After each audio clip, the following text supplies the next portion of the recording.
ఇప్పుడు ఉప్మా అయ్యి దగ్గర దగ్గర అర్ధగంట అవుతుంది, ఇంకా కూడా అయ్యావా? మరి ఎందుకు వండావు? నువ్వేం చేస్తున్నావు అక్క? ఎందుకు? అది ఏంటిది?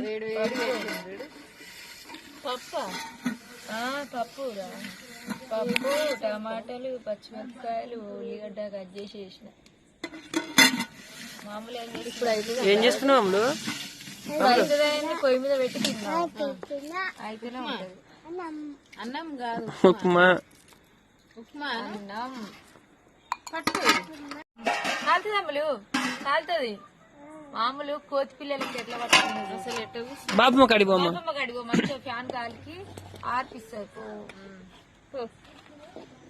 వేడి వేడి వస్తుంది. ఉప్మాలు అయితే ఏం వేసుకుందాం? నిమ్మకాయ పచ్చడి తినిగా జ్వరం వచ్చి ఉంటుంది. తినరాదు ఇక పొద్దున్న